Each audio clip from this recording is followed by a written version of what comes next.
under Satan's yoke. He keeps us so busy with stuff. Something happened over here in my family over there. Something going on down there. My brother called me the other day and he said, "Let's hide it. I got to talk to you. I'm not calling you back till tomorrow." Because it's inconsequential. Because what he wants to talk about is a bunch of grown folks that down there that can't get along. If y'all grown, all y'all down there older than me. And if y'all don't know how to get along, the last thing I'm going to do is worry myself about y'all ignorance down there in Houston. That's discernment right there, amen. That ain't that easy. I'm just saying, I got instead of spending 2 hours on the phone, because he left a highly important message, instead of spending 2 hours on the phone with him of a bunch of foolishness, I'm gonna go spend 2 hours with my family.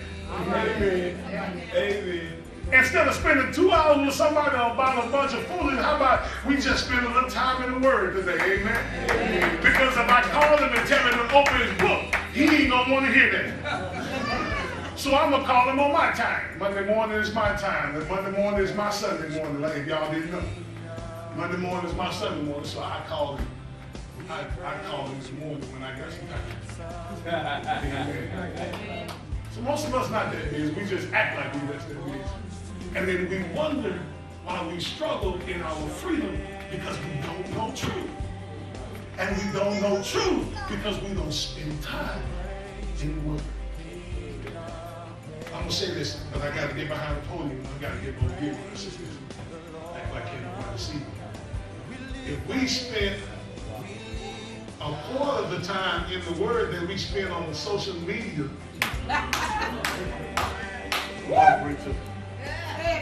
just saying. I'm just saying. I'm just talking about it. You know, you post once or twice, that's cool, but when you got consecutive posts every day, all day long, 3 days a week, yada, yada, yada. Boy, Facebook, Twitter, what you tweeting about? You ain't got but 3 followers. You could have texted them 3 people and told them that. You got to put it out there. I'll pray for you. If we spend half the time doing this, if we spend half our time in the Word and we just worried about other folks and what other folk doing and how other people doing and what they over there doing and what she got on and how he making this and why they doing this and I didn't know they moved over there and all. If we did half, if we spend, I'm not saying all the time, keep doing that, but say, you know what, I'm gonna quit talking, I'm gonna take half the time that I'm normally talking about folk and I'm gonna get the Word. Come on, Pastor. Y'all gonna catch that when you go home. When half the time, I spend 3 hours a day talking about people. So for 90 minutes instead of talking about folks, I'm gonna take 90 minutes and talk about people, 90 minutes to get in the Word. And I promise you, if you take 90 minutes in the Word, that 90 minutes of talking about folks will disappear in your life. I'm just giving it to you. You're gonna try it, Dick, you're gonna try it, amen. Amen. Watch this, watch this, watch this. Watch what he says. He says this, if you abide in my word and you are truly my disciples and you will know the truth and the truth will set you free. They answered him, we are the offspring of Abraham. And we've never been enslaved to anyone. How is this that you say you will become free? They didn't understand where he was coming from. We Abraham's offspring. We've never been enslaved. They're physically enslaved. We've never been in Egypt. We've never done anything. We've never been enslaved to anybody. Watch what Jesus says. He says, Jesus answered, truly, I say to you, that everyone who commits sin, they want to talk about physically being enslaved. Jesus is talking about, I'm telling you how to be spiritually enslaved. All right. Amen? I'm going to say this. Let me give you a drink, Elder. That's what's wrong with black folk today. We always talking about the white man and the man. All right. And how we've been in slavery. And how this happened and how that happened and why that happened and where that happened. And this happened to me and my mama and my great, we always too worried about being physically enslaved. And that physical enslavement has now changed and our mental state, our emotional state, and our spiritual state is enslaved. Yeah, he said. It's enslaved now. It's enslaved.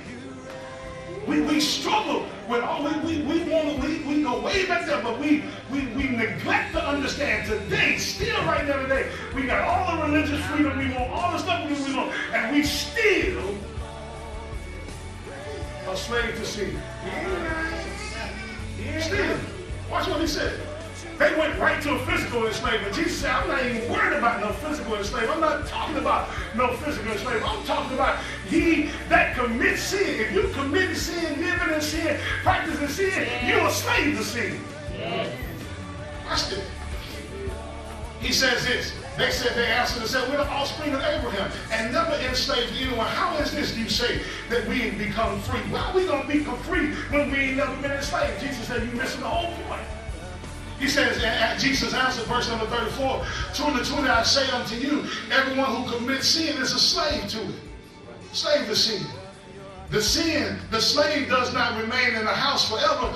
The son remains forever. So he says, sooner or later, that because you're a slave, you're going to get put out the house. All right. Sooner or later, you're a slave, you're going to get put out. But a son remains forever. The Bible says this when Abraham listened to his wife, Sarah. He sleeps with his bond, he sleeps with her handmaiden, and he has a baby, Ishmael. And watch this. And then after that, several years after that, Sarah becomes pregnant and he has Isaac, who is the promised child. And Sarah is looking out the window one day. She's washing dishes, doing what she do in the kitchen or whatever. And she's looking out her window and she sees Ishmael, who is the son of the flesh, out there teasing and mocking Isaac, who is the son of the spirit, or the son who is the promised son. And she gets fired up about that. She said, take that woman and her son and put them out the house. Abraham had got attached, because we get attached to sin. And it takes God to speak to you. Listen to your wife. Because Ishmael is not going to inherit this. Isaac is the promised child. It's going to take God to speak. If you know he's able tonight, give him a praise. If you know he's able. Because you prayed with it. Yeah. Everybody say, oh. That's what he says. He says, so if the Son sets you free, you will be free indeed.